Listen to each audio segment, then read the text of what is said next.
How do you see cashless society tying into this mark of the beast? The terrifying part is they're actually making laws against it. Do you think they're going to let us actually have the freedom to go plant things and live off? That is how tyrants rise. We don't take it. What are we going to do?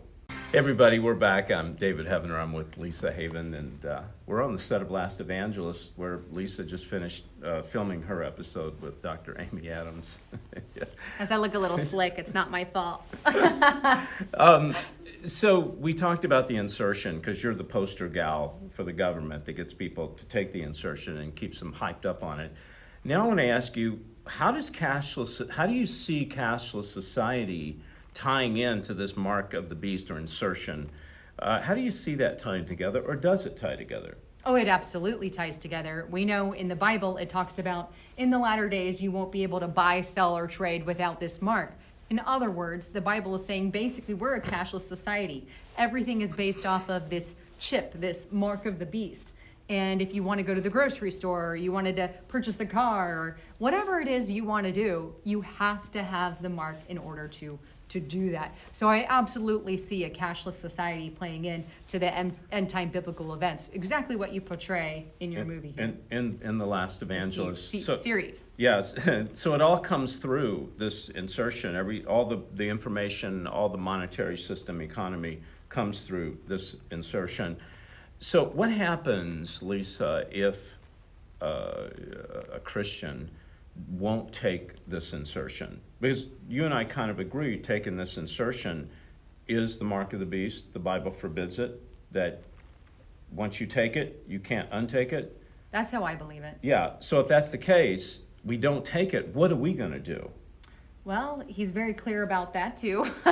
He says that you will be dragged basically to the synagogues and to prisons for his name's sake, and I think he meant that literally. Yeah. And in the end, he says basically you will die for his name's sake. So if you don't get the mark, eventually they'll round you up into some kind of camp or whatever system they have at that time, and you'll meet Jesus. Yeah, and we talked about the FEMA camps, which yes. we deal with that in Last Evangelist.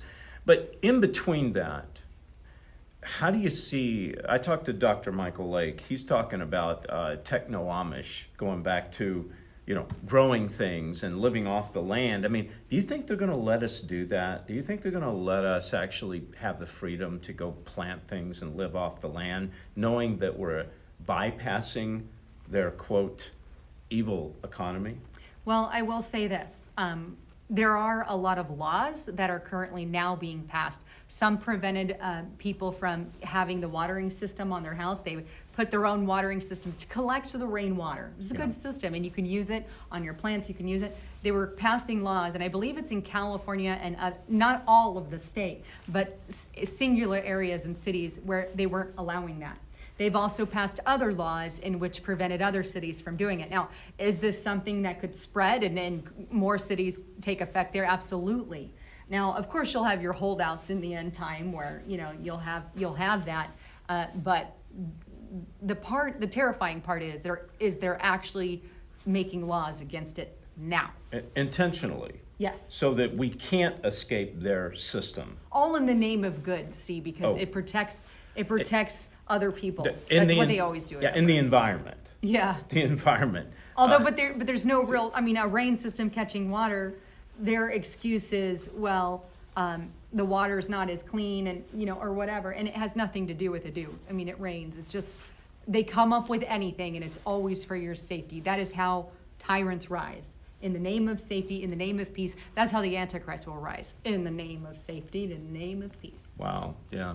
So Lisa, thank you so much. I appreciate you coming on, and thanks for being a part of Last Evangelist. Yeah, thanks for having me. God bless.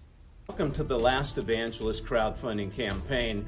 I'm so happy to have you take this journey with me. I'm going to play a character named John Rhodes, and I'm an FBI agent. My job is to bust underground churches. That's right, the churches have now married the government. You have the one world government married to the one world religious system, and so you either have the government church or the underground church. My job is to bust the underground church. I go in, I seek them out, I arrest them, and I find out where the next one is, until one night I meet God. So with a Bible in one hand and a gun in the other, I set out to find the Antichrist, to deal with cashless society, mark of the beast, and what's happening according to Matthew 24 in the book of Revelation, the end times.